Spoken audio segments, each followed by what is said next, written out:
Liam, quick question. Be, been, or being? Which one is correct? I want to be confident. Be. I have been nervous speaking English. Been. You are being so kind right now. Being. 3 words, same spelling, completely different meaning.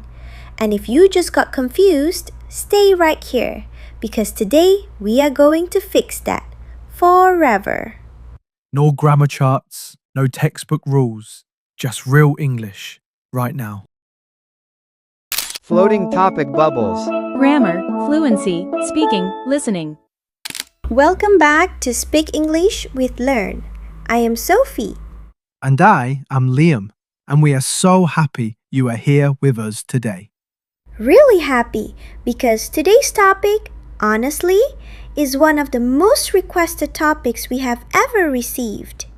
So many of you wrote to us, comments, messages, you all said the same thing. Sophie, Liam, please explain be, been, and being. I hear them everywhere, but I never know which one to use. And we completely understand that feeling.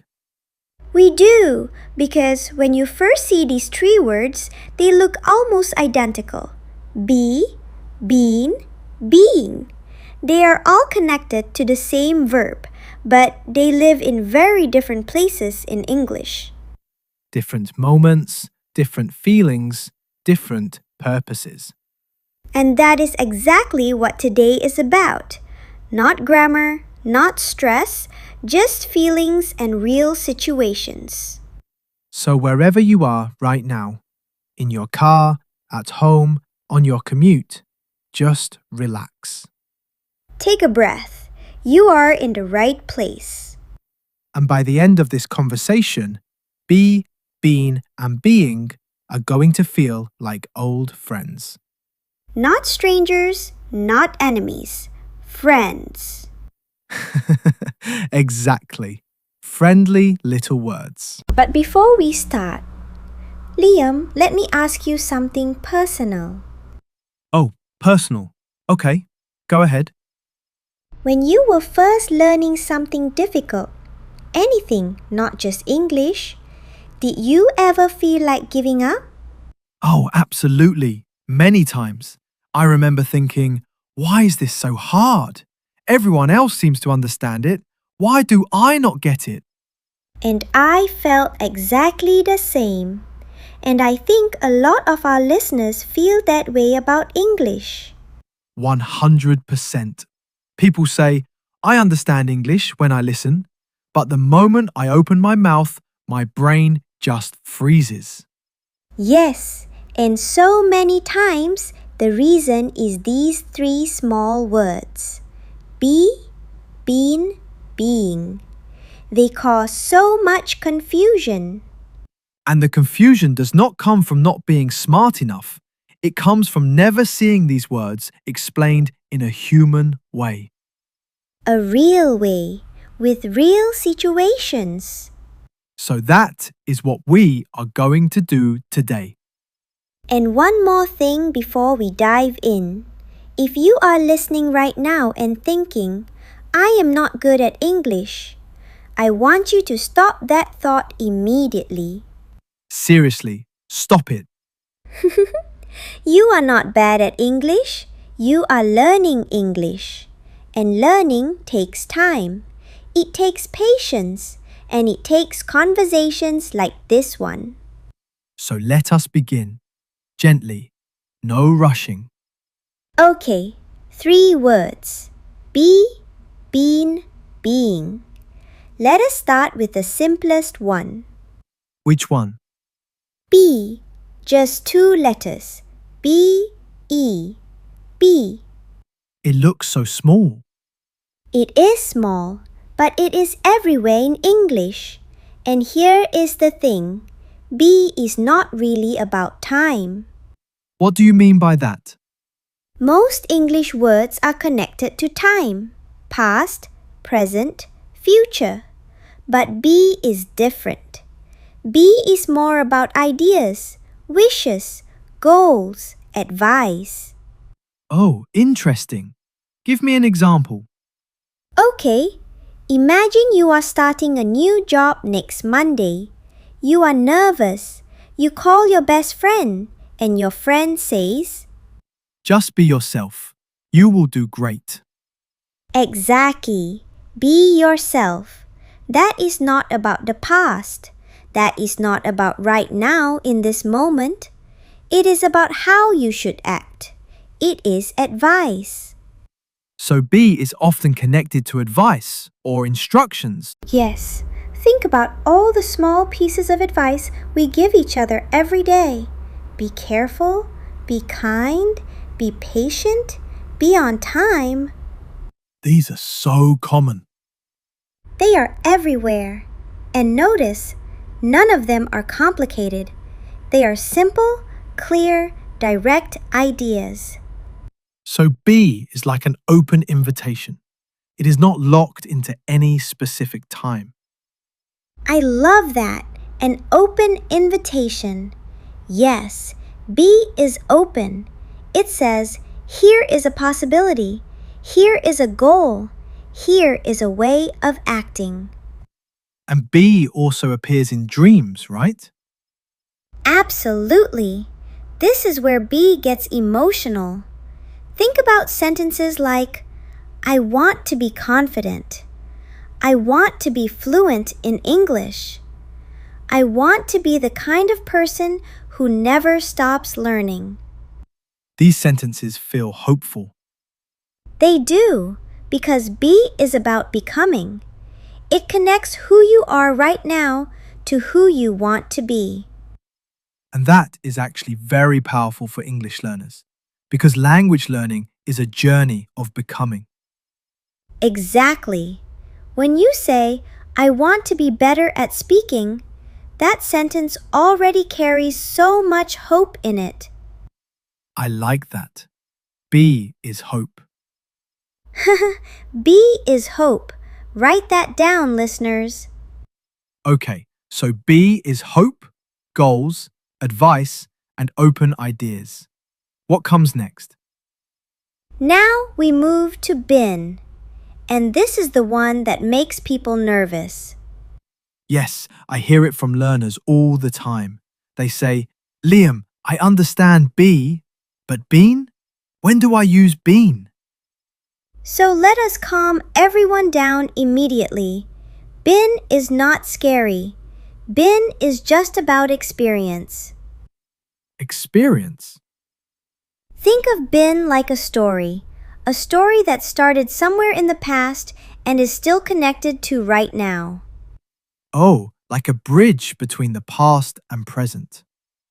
Exactly, a bridge. And here is the key thing everyone needs to remember about been.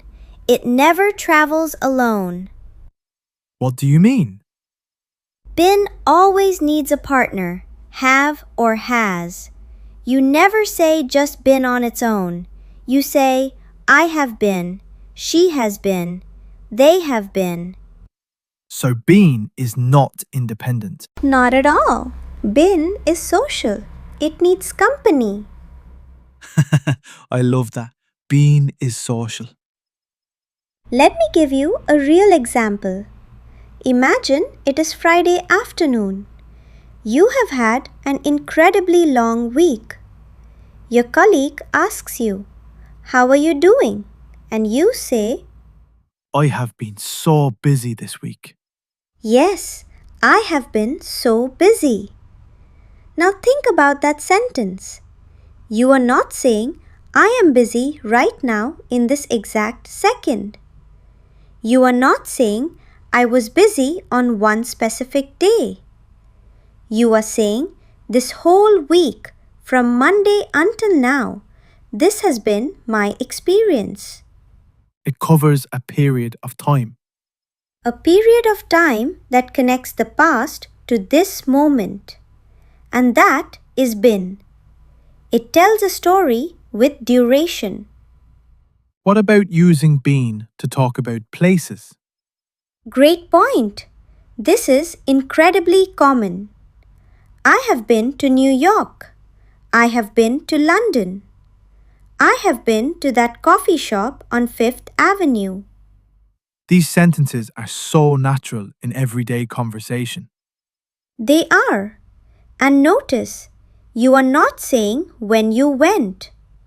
You are just saying that experience exists in my life. It happened, and it still belongs to me. So, being is about experience in general, not a specific moment. Exactly. The exact time does not matter.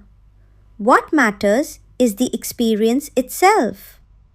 And being can also talk about emotions, right? Oh, absolutely. This is where being becomes really human. Sentences like, I have been feeling anxious lately. I have been worried about the future. I have been really happy this month. These feel so real, so honest. Because they are. And this is something I want every listener to hear. Been is not just a grammar word, it is an emotional word. It shows that something has been living with you for a while. Like when someone says, I have been learning English for 2 years. Yes, that sentence is incredible. Think about everything inside it. 2 years of effort, 2 years of practice, 2 years of not giving up. All of that is in one sentence with been. I have been learning English for 2 years. That sentence gives me chills. It should, because of today so much. Okay, so being is experience, duration, a bridge between past and present. Now, the third word. Being. And this one is my personal favorite Why? because being is the most human of the three. Being is about right now, this moment, this behavior, this feeling that is happening right now or around right now. Give me a real situation. Okay, imagine you have a very good friend. She is normally very cheerful, very talkative, very energetic. But today she is quiet. She is sitting by herself. She is not smiling. And you walk over and you say, Hey, you are being very quiet today. Is everything okay? Yes, you are being very quiet today. And notice that sentence does not say she is always quiet. It does not say she is a quiet person. It says, right now, in this moment, something is different about her behavior. Being shows temporary behavior. Temporary. That is the key word. Being talks about something that is happening right now and could change. Moods change, situations change, being changes. So it is not a permanent label. Not at all. And that makes being a very kind, very gentle way to talk about someone's behavior. Because if you say, you are rude, that sounds like a permanent fact about that person. It sounds like an attack on their character. But if you say, you are being rude right now, it only talks about this moment. And it leaves space. Space for change. Space for the person to say, you are right, I am sorry, let me try again. Being is emotionally softer. Much softer. And this is so important in real English conversations, especially in relationships, at work, with friends, with family. Being gives you a way to address behavior without attacking someone's whole identity. That is a huge insight. And being also appears in sentences about difficulty or situations. Like, this project is being really challenging right now. Or, it is being hard to concentrate today. So being can describe situations, not just people. Exactly. Anything temporary. Anything happening in this window of time. Okay, Sophie, let us connect all three words with one story. One story. Same person. Be, been, and being. Go ahead. Alright. Imagine someone. Let us call her Maya. Maya is learning English. She is nervous. She has been studying for 6 months, but she still feels unsure. So many of our listeners are Maya. Exactly. So Maya says, I want to be fluent in English one day. Be. That is a goal, a dream. Then Maya says, I have been practicing every night after work. Been. Experience and effort over time. And finally, Maya says, I am being more confident every time I speak. Being. Change happening right now. Same person, same journey, three different words, three different views of the same life. And when you put them together like that, they are not scary at all. Not even a little bit. They are just three different cameras filming Maya's English journey. Be films the dream. Being films the effort. Being films the change. Beautiful. Now let us talk about something very real. Mistakes. Yes, because this is where the actual fear lives. People know these words. They understand them. But the moment they start speaking, everything disappears. Their brain goes blank and they stand there thinking, was it be or been? Is it being or be? And then they say nothing. And saying nothing is worse than making a mistake. Always, always. Silence stops your learning. A mistake keeps it going. Let us look at some very common mistakes. The most common one I hear is, I am being tired. Oh, yes, I am being tired. I hear this all the time. And the good news is, the person is thinking in the right direction. They want to connect past and present. They just need to adjust. So gently, we do not say, I am been. We say, I have been. Been needs have, not am, not is. Have or has. Being is social. It needs its partner. Always. I have been tired.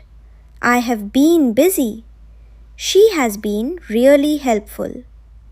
Now another one I hear quite often. I am be confident. Yes, I am be confident. And again, the intention is completely right.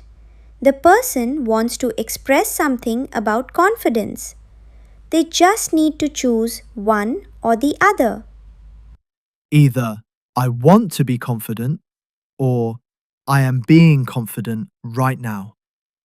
Not both together. Pick one and commit to it. And honestly, even if you mix them up in the middle of a sentence, do not stop. Just keep going. This is so important. Keep the flow. Communication first, small corrections later. Because here is the truth. Native speakers do not speak perfectly either. Not even close. We pause, we repeat ourselves, we say, wait, let me rephrase that all the time. All the time. and nobody thinks less of us for it. Because communication is about connection, not perfection. Connection, not perfection. That should be our motto. That is our motto now. Listeners, write that down. Connection, not perfection. Let us go even deeper now. Real life, real moments. Starting with be in real daily life. Beyond the classroom examples. Okay, when do you naturally use be in your own conversations? All the time. Think about mornings. You are getting ready. You are running a little late. You tell yourself, be focused, be efficient. You have got this. Internal advice. Yes, we give ourselves advice using be constantly. Be calm before a big meeting. Be honest in that difficult conversation. Be present with the people you love. So be is not just something other people say to us. We say it to ourselves. Absolutely. And this is something English learners can practice immediately. The next time you are giving yourself encouragement before something scary, like speaking English with a stranger, tell yourself, just be yourself. Just be calm. You have done the work. That is lovely and so practical. Be is a coach. It coaches you forward. Now let us go deeper into been. In real conversations, how does been actually show up? Being shows up whenever someone wants to share their experience or explain their current situation through something that happened over time. Give me a work situation. Okay, Monday morning, team meeting. Your manager asks, how was everyone's weekend? And you say, honestly, I have not been sleeping well lately. I have been a bit stressed with this deadline. That sentence does so much work. It explains your current mood. It gives context. It tells a story without going into every detail. Been does all of that in one short sentence. What about in friendships? In friendships, been is everywhere. Friends catching up after a while apart. You have not seen each other in weeks. Your friend says, sorry, I have been so out of touch. I have been going through a lot. And immediately you understand. Not just what happened, but that it was a period of time, that it was ongoing. Exactly. Bin tells you this was not just one bad day. This was a season. And that kind of sentence builds empathy. Been builds empathy. I love that. Because when someone shares a bin sentence, I have been struggling, I have been working so hard, I have been really lonely, you understand them more deeply. And now, being in real life. Sophie, you said it is your favourite. Show us why. Okay, being in real life is where English gets emotional and subtle. Imagine you are in a meeting. There is a colleague, usually very relaxed, very easy to work with. But today in this meeting, he is interrupting people, he is dismissing ideas, he seems irritable. After the meeting, you walk up to him privately and say, Hey, you were being a bit short with people in there. Are you alright? yes, you were being a bit short. Now think about how different that is from saying, you are rude, you are difficult to work with. Completely different energy. Being makes it about this meeting, this morning, this moment. It opens a door for him to explain. Maybe he had terrible news before the meeting. Maybe he barely slept. Being leaves room for the human story behind the behavior. Exactly. And that is why being is not just a grammar point. It is a communication skill. And being also appears a lot when we talk about our own behavior in the moment. Yes, I am being very honest with you right now. I am being careful not to rush this explanation. I am being patient with myself today. These sentences feel very present, very alive. Because they are happening right now. Being is the word of the present moment, of right now, of this window of experience. Let us do a role play. One real conversation. All three words used naturally. Yes, a proper scene, like a movie. Ready.v? Ready, set, go.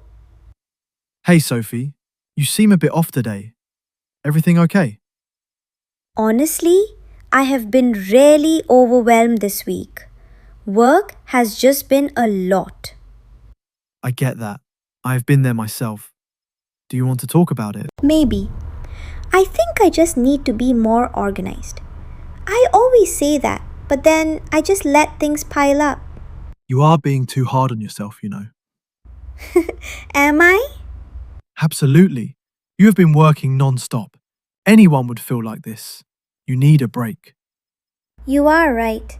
I want to be better at this, at managing everything without burning out. That is a great goal. Start small. Just be kind to yourself today. One day at a time. And cut. Did you catch all of them? Be, been, being, all through that one conversation. Naturally, without stopping, without thinking about grammar. Because when you understand the feeling behind the word, it just comes. It flows, and that is the secret to real English fluency. Not memorizing rules, understanding feelings. Let us do one final summary. Clean and simple. Lock it in forever. Be. Open. No specific time. Goals, dreams, advice, instructions. Be careful. Be yourself. I want to be fluent. Been. Experience. Always with have or has. A bridge between the past and right now. I have been tired. I have been to New York. I have been learning English for a year. Being. Temporary. Right now. Behavior in this moment. You are being so kind. I am being honest. It is being difficult today. 3 words, 3 cameras. Be films the dream. Being films the experience. Being films the moment. And our golden sentence for today? Speaking English is not about being perfect. It is about being present. Speaking English is not about being perfect. It is about being present. That is everything. Because when you are present in the conversation, when you are brave enough to open your mouth and try, that is when real learning happens. Homework time, but we promise no stress. We want you to go to the comments right now and write 3 sentences for us. 1 sentence using be. Tell us something you want to be. A goal, a dream, a quality. 1 sentence using been. Tell us something you have been doing lately, an experience, an effort. And 1 sentence using being. Tell us something about how you are being right now. Your mood, your behavior, this moment. We will read every single comment, and if you make a mistake, perfect, leave it there. We will gently help you fix it. Because that is how this community works. No judgment, only encouragement. Only growth. So do not be shy. Open those comments. Be brave. See what we just did? We cannot help it. The lesson is just in us now. Thank you so much for spending this time with us today. It genuinely means everything. If this episode helped you, please like it and subscribe to Speak English with Learn. We make these conversations for you. Every single one is made with care, with the hope that English starts to feel a little less scary and a little more like yours. Because it is yours. English belongs to anyone brave enough to use it. See you in the next lesson. Keep going. You are doing better than you think. Bye, everyone.